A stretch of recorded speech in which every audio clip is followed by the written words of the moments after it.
The thoughts that go through your mind when you find out you have so little time is everything that you need to say to everyone that you love.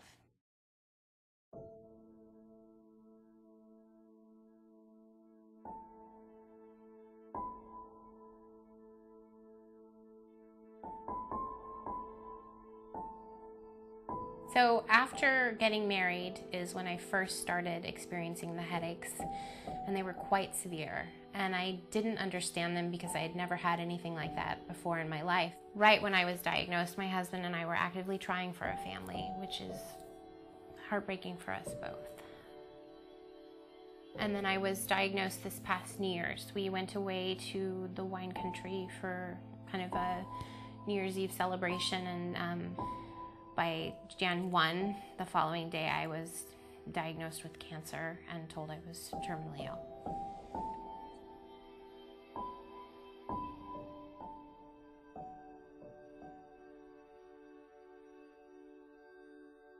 I was told I had a grade 2 astrocytoma, and was told anywhere from 3, maybe 5, up to 10 years to live. I have to tell you, when you're 29 years old, being told you have that kind of timeline still feels like you're being told you're gonna die tomorrow. 70 days post-op, I went in for another MRI and was told I had had a grade change. They were looking and saying it looks like grade 4. Which is the worst and most aggressive form of brain cancer. It's called a glioblastoma. So that was a major shock to my system and the system of my family, because it went from having potentially years of time to being told I had like 6 months. My parents spent a couple months, they just wanted to search for a miracle. In the beginning, I hoped for everything. First I hoped that they had just the wrong x-rays, the wrong set of scans. It was all just a big clerical mishap. Your brain will do really strange things to you when you don't want to believe something. You will come up with fairy tales.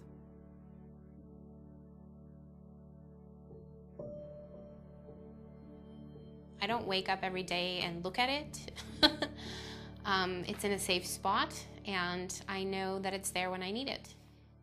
I plan to be surrounded by my immediate family, which is my husband and my mother and my stepfather and my best friend, who's also a physician, and probably not much more people. And I will die upstairs in my bedroom that I share with my husband, with my mother and my husband by my side, and pass peacefully with some music that I like in the background. Between, suffering or being allowed to decide when enough is enough, it just, to me, makes provides a lot of relief and comfort that, okay, that option is there if and when we decide, or she decides that it's time. I can't even tell you the amount of relief that it provides me to know that I don't have to die the way that it's been described to me that my brain tumor would take me on its own. Death with dignity allows for people who are in the predicament of facing a lot of suffering, that they can decide when enough is enough. Brittany's always been kind of bigger than life. She's kind of a wanderlust, and she's always liked exciting things, adrenaline rush. She's liked traveling. She's always been precocious and very, very bright. And anything she set her mind to, she did. Since becoming ill, I have traveled and continued. My husband and I took a beautiful trip to Yellowstone. It was exquisite. And then I went with my best friend to Alaska, and we went to Denali National Park, and we went to Seaward and Kenai Fjords, and kayaked up to the glaciers. And then I met my mother in Juneau, and we took this spectacular boat trip. Before I pass, I'm hoping to make it to the Grand Canyon, because I've never been.